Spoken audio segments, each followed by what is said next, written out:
అందరికీ. ఈరోజు వీడియోలో గ్రంథాలయ ఉద్యమం ఏపీలో గ్రంథాలయ ఉద్యమం గురించి తెలుసుకుందాం అన్నమాట.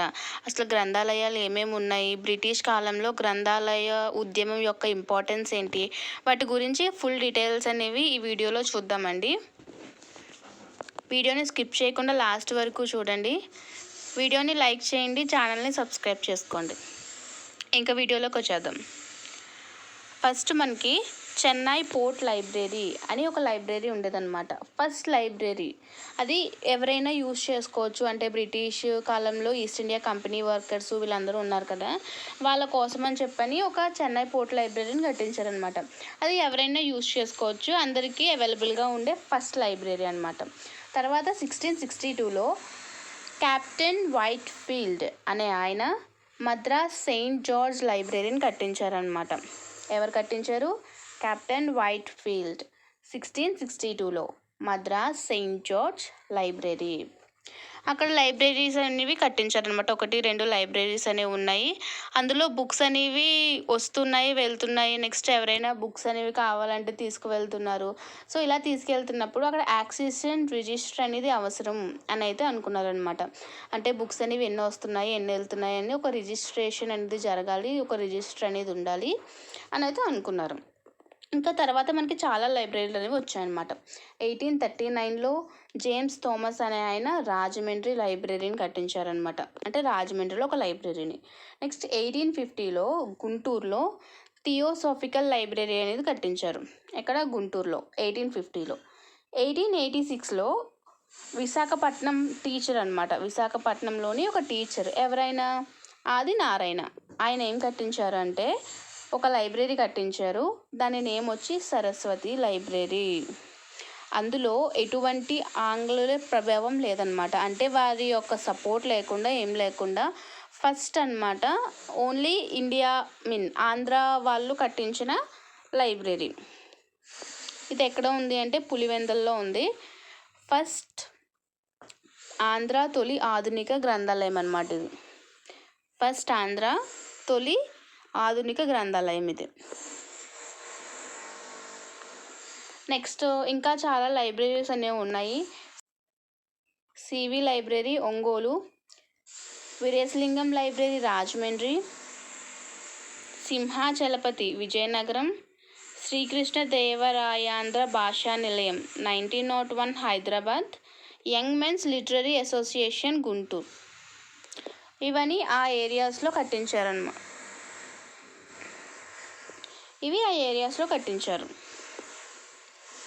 CV library Ongole, Veeresalingam library Rajahmundry, Simhachalapathi విజయనగరంలో, Srikrishna Devarayandhra Bhasha Nilayam Hyderabad and young men's literary association అనేది గుంటూరులో ఉందన్నమాట. యంగ్ మెన్స్ లిటరరీ అసోసియేషన్ ఎక్కడుంది? గుంటూరులో ఉంది. నెక్స్ట్ మనకి ఇక్కడ చూసుకుంటే లైబ్రరీ మూమెంట్కి పితామహుడు అంటే గ్రంథాలయోద్యమ పితామహుడు ఎవరు అంటే అయ్యంకి వెంకటరమణయ్య. ఎవరు? అయ్యంకి వెంకటరమణయ్య. ఈయననేది గ్రంథాలయోద్యమానికి చాలా కృషి చేశారు. ఇంపార్టెంట్ క్యారెక్టర్ అనమాట అయ్యంకి వెంకటరమణయ్య గారు.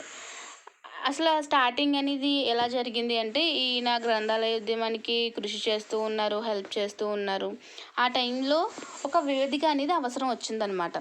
అంటే గ్రంథాలయోద్యానికి సంబంధించి అందరూ కూర్చుని మాట్లాడుకోవాలి, సమావేశాలు జరగాలి, ఒక వేదిక అనేది ఉండాలి అని అయితే అవసరం వచ్చింది.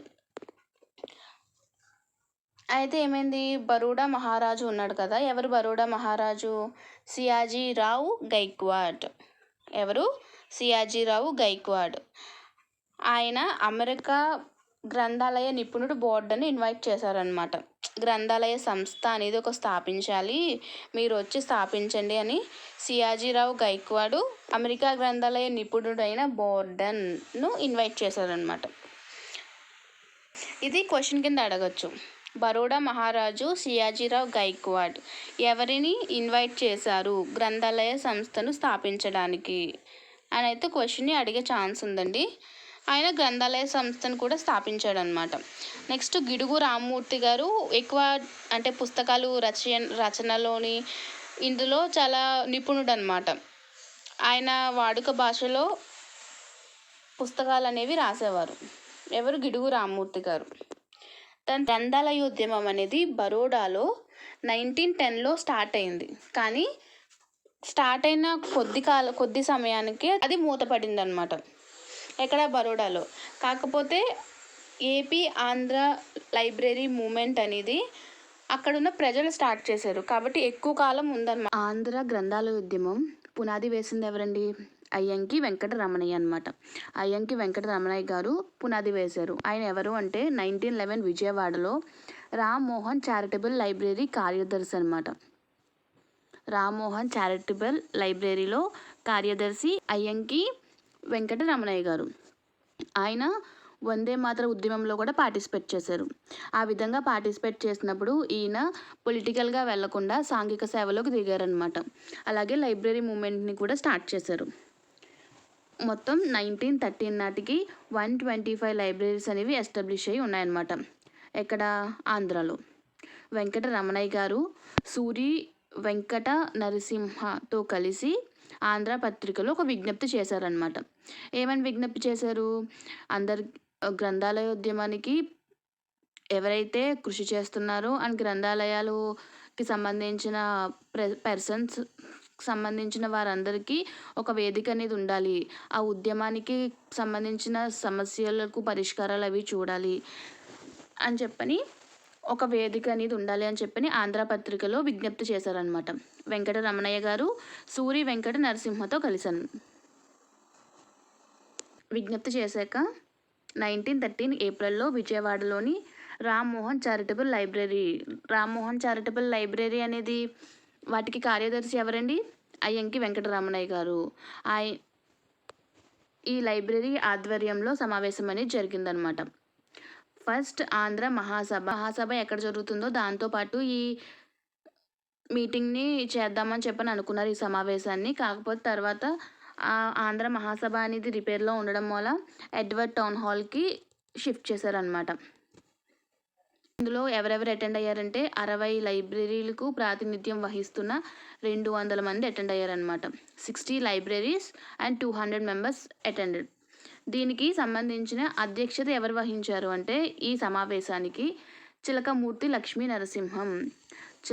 లక్ష్మీ నరసింహం గారు అధ్యక్షత వహించారు. ఆయన ఒక పద్యాన్ని కూడా చెప్పారనమాట. ఏంటంటే, అందరికీ గాలి అనేది ఉచితంగా వస్తుంది కాబట్టి విజ్ఞానం కూడా రావాలి. అందరికీ నీరు అనేది ఉచితంగా వస్తుంది, విజ్ఞానం అనేది ఫ్రీగా రావాలి అని అయితే ఆయన ఒక పద్యాన్ని చెప్పారు. దాన్ని నేను గుర్తుపెట్టుకోవడానికి ఇలా కొంచెం ఫన్నీగా రాసుకున్నానండి. నెక్స్ట్ వచ్చి 1914లో విజయవాడలో ఇంకో సదస్సు అనేది జరిగిందనమాట. అందులో ఆంధ్ర కేంద్ర సంఘం అనేది ఒక అసోసియేషన్ని ఎస్టాబ్లిష్ చేసింది. ఏ అసోసియేషన్ అది? Andhradesa library association. దాని షార్ట్ ఫామ్లో ADLA అని చెప్పి అంటామన్నమాట. ఇండియాలోనే ఫస్ట్ లైబ్రరీ సంఘం ఏదైనా ఉంది అంటే అది ADLA, ఆంధ్రదేశ లైబ్రరీ అసోసియేషన్. ఈ అసోసియేషన్కి ఫస్ట్ అధ్యక్షుడు ఎవరు అంటే మోచర్ల రామచంద్రరావు గారు ADLAకి ఫస్ట్ అధ్యక్షత వహించిన వారు అన్నమాట. ఇక్కడ ఈయన పేరు ఒకటి గుర్తుపెట్టుకోవాలండి, మోచర్ల రామచంద్రరావు. అండ్ ఇందాక ఫస్ట్ విజ్ఞప్తి తర్వాత ఈ 1913 విజయవాడలో జరిగిన సమావేశానికి అధ్యక్షత వహించిన చిలకమూర్తి లక్ష్మీ నరసింహం గారు. అండ్ 1914లో విజయవాడ సదస్సులో ఏర్పాటు చేసిన ఆంధ్రదేశ కేంద్ర సంఘం యొక్క ADLA అనే అసోసియేషన్ ఎస్టాబ్లిష్ చేశారు. దానికి అధ్యక్షత వహించింది మోచర్ల రామచంద్రరావు గారు. నెక్స్ట్ ప్రచార పద్ధతులు అంటే గ్రంథాలయ ఉద్యమానికి ఎలా ప్రచారం చేయాలి అని అయితే ఇందులో దానికి సంబంధించిన ఎలా ప్రచారం చేసేవారు అని అయితే కొన్ని ఇన్ఫర్మేషన్ ఉందండి. ఇందులో ప్రచారకులకు శిక్షణ ఇచ్చేవారు అనమాట. ఎవరెవరైతే ఈ గ్రంథాలయ ఉద్యమాన్ని ప్రచారం చేస్తున్నారో వాళ్ళకి శిక్షణ ఇచ్చేవారు. ఎక్కడ ఇచ్చేవారు అంటే విజయవాడ రామ్మోహన్ చారిటబుల్ లైబ్రరీ. విజయవాడలో రామ్మోహన్ చారిటబుల్ లైబ్రరీ అనేది ఉంది కదా, అక్కడ ప్రచారకులకు శిక్షణ ఇచ్చేవారండి. 1 month బేసిక్ స్కూల్ అనేది నడిపారు. అందులో 20 మెంబర్స్ని ట్రైన్ చేశారనమాట. ఇక్కడ జరిగిన ఫస్ట్ శిక్షణ కేంద్రం ఖర్చు ఎవరు పెట్టుకున్నారంటే టంగుటూరి ప్రకాశం పంతులు గారు పెట్టుకున్నారనమాట. నెక్స్ట్ ADLAలో 1934లో గ్రంథాలయాధికారులకు వాసవి పాఠశాల నిర్వహించారనమాట. అందులో 32 మంది ట్రైన్ అయ్యారు. నెక్స్ట్ మారేపల్లి రామచంద్ర శాస్త్రి, అయ్యంకి వెంకటరమణయ్య గారు వీళ్ళిద్దరూ కలిసి అనకాపల్లిలోని, నెక్స్ట్ టేకుమల్లి రామచంద్రరావు గారు మచిలీపట్నంలోని శిక్షణ తరగతులు అనేవి స్టార్ట్ చేశారనమాట. ఓవరాల్ ఒకసారి చూద్దామండి. విజయవాడ రామ్మోహన్ చారిటబుల్లో ప్రచారకులకు శిక్షణ ఇచ్చారు. 1 month basic school 20 members train అయ్యారు. ఇక్కడ ఫస్ట్ శిక్షణ కేంద్రానికి ఖర్చు చేసింది టంగుటూరి ప్రకాశం పంతులు.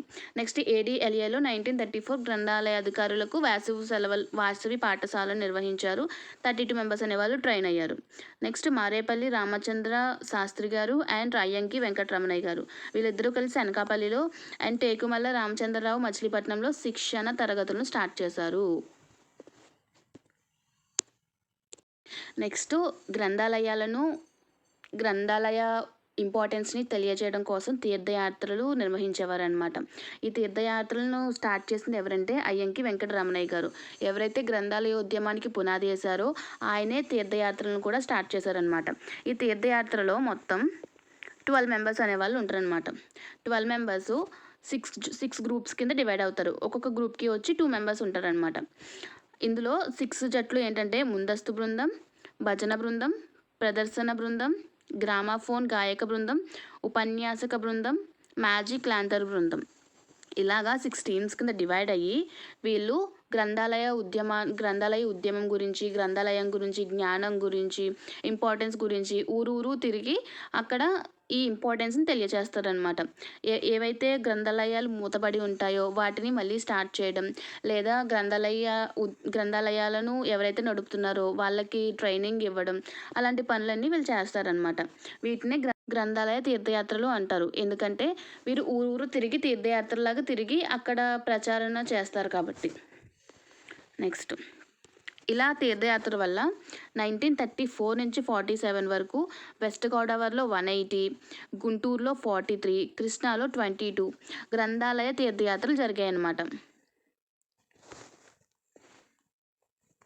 నెక్స్ట్ ఇందులో అయ్యంకి వెంకటరమణయ్య గారు, భూపతి తిరుపతిరాజు గారు, రామచంద్ర గారు వీరు తీర్థయాత్రల్లో పార్టిసిపేట్ చేశారనమాట. అంటే లీడర్స్గా ఉండి మిగిలిన వాళ్ళని గైడ్ చేశారు. నెక్స్ట్ అలాగే భీమవరం, తాడేపల్లిగూడెం, కొవ్వూరు, గుంటూరు ఈ ఊర్లలో నాయకత్వం వహించింది వెలగ వెంకటప్పయ్య గారు. ఎవరండి? వెలగ వెంకటప్పయ్య గారు. నెక్స్ట్ ADLA తరపున గ్రంథాలయ సర్వస్వం అనే తెలుగు పత్రిక అనేది స్టార్ట్ చేశారనమాట. ఎప్పుడు 1950లోనే స్టార్ట్ చేశారు. దాని తర్వాత క్లోజ్ అయిపోయింది. దాని తర్వాత 1948లో మళ్ళీ రీఓపెన్ చేశారనమాట. ఆ పత్రిక పేరేంటి? గ్రంథాలయ సర్వస్వం, ADLA తరపున అనమాట.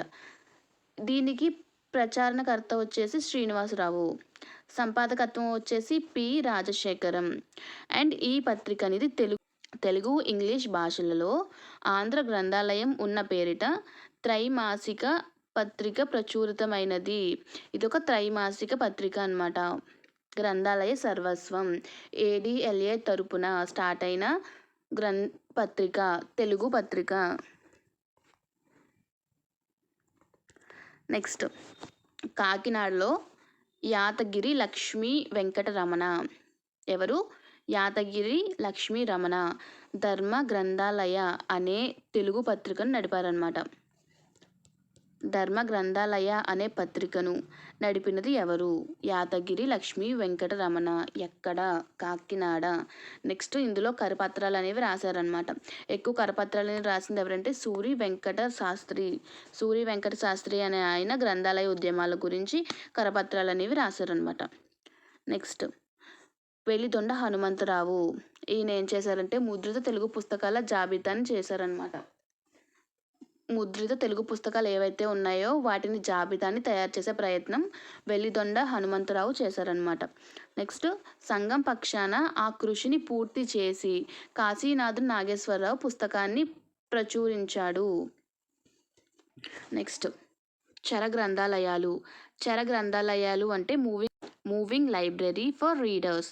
చర గ్రంథాలయాలు అంటే మూవింగ్ లైబ్రరీస్ అన్నమాట. అంటే కొన్ని ఏరియాస్‌లో లైబ్రరీస్ అనేది పెట్టడం కష్టమవుతుంది. అక్కడ మనీ అనేది లేకపోవడం వల్ల, లేదా ఏరియా లేకపోవడం వల్ల. కానీ అక్కడ జనాలు పుస్తకాలనేవి చదవాలి, చదివి జ్ఞానం అనేది పొందాలి అనైతే ఈ చర్ర గ్రంథాలయాలని స్టార్ట్ చేశారనమాట. ఒక వ్యాన్‌లో కొన్ని పుస్తకాలవి తీసుకెళ్తారు. ఒక వ్యాన్ అంటే అది లోపల అన్ని బుక్స్ సెట్ చేసుకొని ఉండేలా ఉంటదనమాట. ఆ బుక్స్ అన్నీ తీసుకెళ్ళి అక్కడ కొన్ని టెంపరరీగా పెడతారనమాట. ఏపీలో ఎవరు స్టార్ట్ చేశారు అంటే సెకటాలు కుప్పంబరిని circulating library and Pedasanagallu Srirama Prasada library. ఈ ఇద్దరూ కలిసి ఏపీలో మూవింగ్ లైబ్రరీ ఫర్ రీడర్స్ అనేవి వీరు చేశారనమాట.